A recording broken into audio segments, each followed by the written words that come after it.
The Keys consist of 45 coral islands, many of which are uninhabited.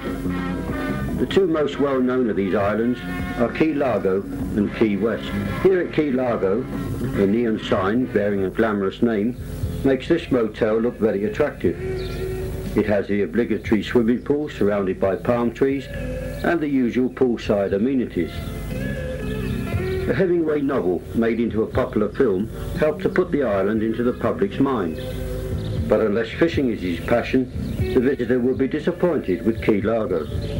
There is only one main street, the US Highway, with very few shopping facilities and just one restaurant. The extensive grounds of this motel slope gently to the edge of the sea, and the owner's puppy is ever ready to welcome new arrivals.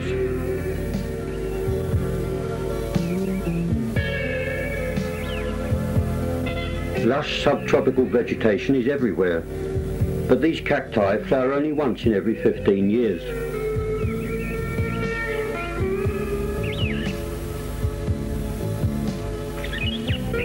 The accommodation at this motel is extremely poor.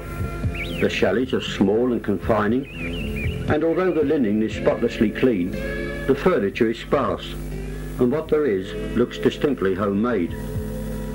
This so-called chalet is more akin to a chicken run, but at £2 per night, beggars can't be choosers. It is assumed, rightly or wrongly, that after a full day of fishing for shark, the weary angler only wishes to flop down and sleep. Adjacent to the grounds and sharing the same landing stage is the US Ranger Station. This government agency is responsible for protecting the coastline with fast patrol boats.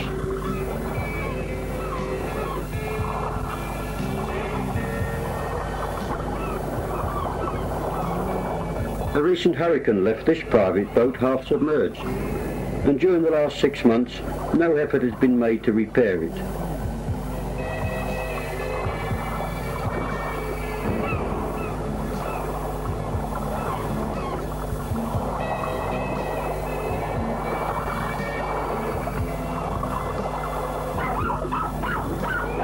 Most tourists, as distinct from holidaymakers, effect their escape from Key Largo after just one night's rest from driving, and they quickly rejoin the overseas highway. Its name is very apt, for out of the 150 miles length of the roadway, 129 miles of it is over the sea. The highway links 29 of the keys before ending at Key West. This is 7 Mile Bridge, which is the longest of the many long bridges that make up the highway in the sky. And as its name implies, it's 7 miles long. On one side is the Atlantic Ocean, while on the other is the Gulf of Mexico.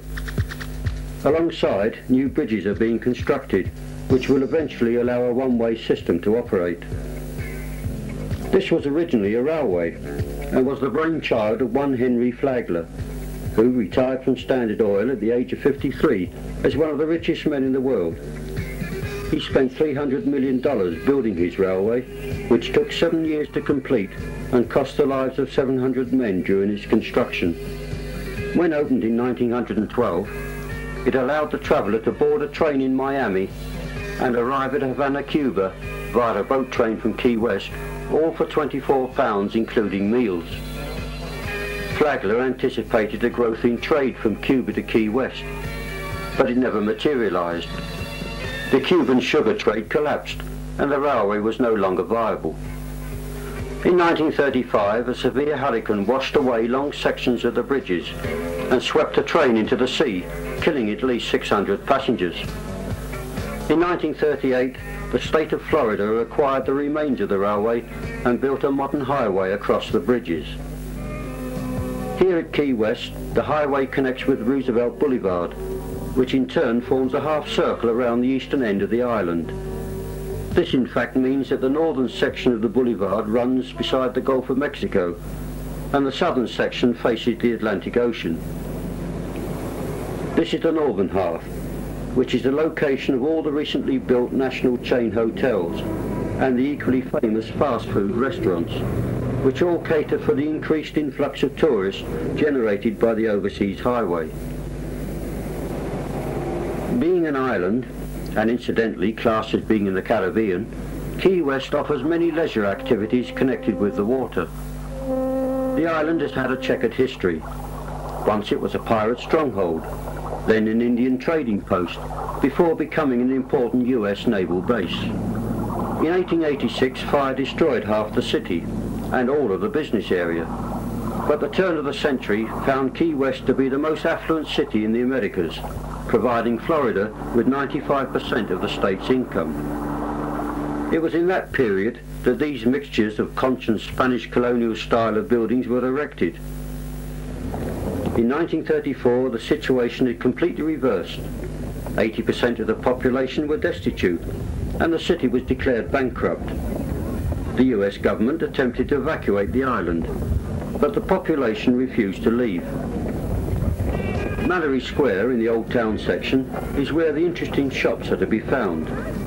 Not so many years ago, Key West supplied 90% of all sponges sold in America, until a disease swept through the sponge beds, which, along with the closure of the naval base, contributed to the general economic decline.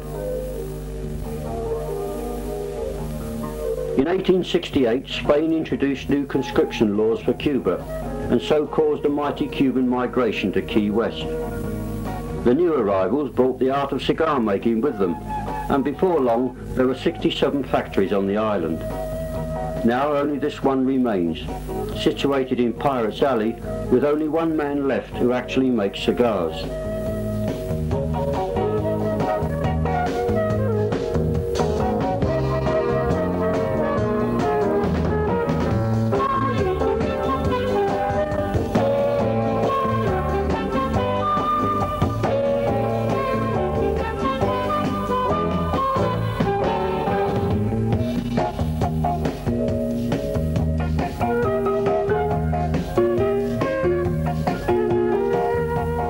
The most convenient way for the tourist to see the island is to take a conducted ride on either the Conch train or the Old Town trolley. Both of these transport systems give a 2-hour trip round the island with a non-stop commentary. The name Conch, the locals pronounce it conch, is taken from the sea creature of that name, which at one time was the staple diet of the early settlers. They ate the conch meat and used the shell as a form of loud hailer to communicate with each other while salvaging wrecks in stormy seas. There are very few true conches left. Originally they came from British stock, for in the 1600s 2 groups left Britain. One went to the Bahamas and the other to Florida. In the 1800s, when the French recaptured Florida, the British immigrants transferred to Key West. The group in the Bahamas followed suit to join in the shipwreck business. This is the 4th church to stand on this site, the previous 3 having been destroyed either by fire or hurricanes. The present structure was begun in 1914.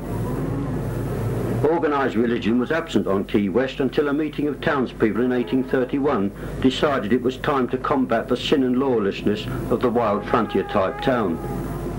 32 bar owners and several brothel keepers, thinking religion was bad for business, chased the first minister out of town.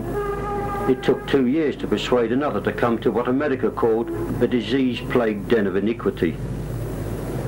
The San Carlos Opera House was conceived in 1871 as a cultural centre for the large Spanish-speaking section of the population. It is said that the Great Fire of 1886 was started here. It was rebuilt 3 years later, only to be ravaged again by fierce storms in 1909 and 1919. Once again it is being restored and is a subject of controversy because of a Cuban claim to ownership. The exact date of the oldest house is unknown, but it is believed to be about 1829. Richard Cousins is thought to have built it when he arrived from the Bahamas. He was known to have been a carpenter and joiner as well as an auctioneer. The house is constructed of pine and cedar wood. There are many derelict houses for sale in the Old Town area. A new bylaw has decreed that all property in the area, once bought, can only be restored to its original looks, and no other rebuilding can be undertaken. This is to ensure that the Old Town remains looking as it always has done in the past. A constant reminder of the bad old days are the several pawnbrokers and thrift shops that still operate successfully. One custom that still survives is the celebrating of Halloween. This is a week-long festival that encompasses art displays, band concerts, sports events, and of course fancy dress dances and parties. Several hire shops supply everything that is needed.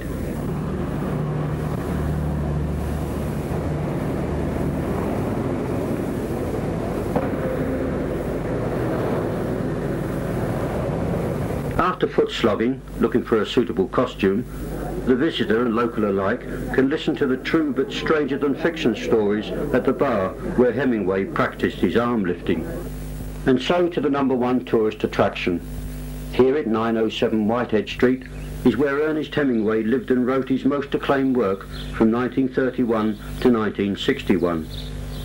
The house, built in the Spanish colonial style, is quite palatial when compared with other properties in the area. It is the only house in Key West with a cellar, being built 16 foot above sea level, the highest point of the island. The lifestyle of Hemingway is well documented throughout the world. His literary career spanned many years and climaxed when he received the Nobel Prize for Literature with his last major work, The Old Man and the Sea. After his death in 1961, the family sold the property to local residents, who opened it to the public as a memorial to the great writer.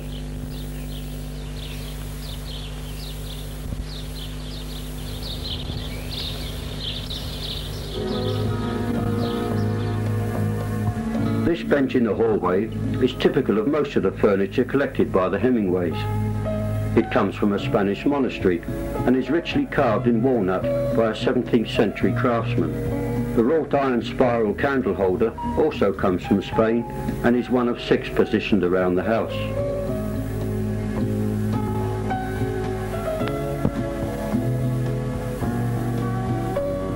Pauline Hemingway, his second wife, had a passion for chandeliers, and this one at the entrance to the hallway is of Moorish crystal, again brought from Spain. The main dining room is lit by another chandelier chosen by the lady of the house. This one is very ornate and fashioned in hand-blown Venetian glass. The furniture is 18th century Spanish, and the chair backs provide a storage arrangement for gentlemen's swords.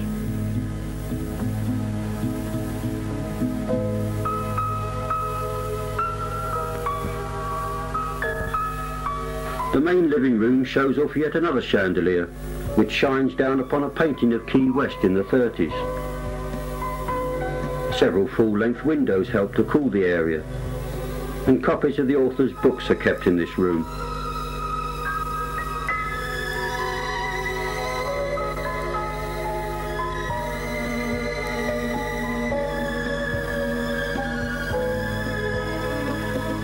Resting on the long coffee table are several beautiful sculptures which emphasize the man's contrasting interests. The striking statue of a bullfighter was greatly admired by Hemingway, and his love for the bullfight was evident in his novel Death in the Afternoon. Knowing this keen interest in bullfighting, many people are surprised when they learn that he was also a great cat lover. These 2 crystal cats were a present to him from his wife. Perched on top of a bookcase is a china figurine, a present to Hemingway from his lifelong friend, Marlene Dietrich. In the author's workroom, there are reminders of his other interests. A mounted tarpon conveys his great love of fishing, while a gnu or wildebeest from his first African safari in 1933 glares balefully down from the wall, underlying yet another of Hemingway's great passions, that of big game hunting.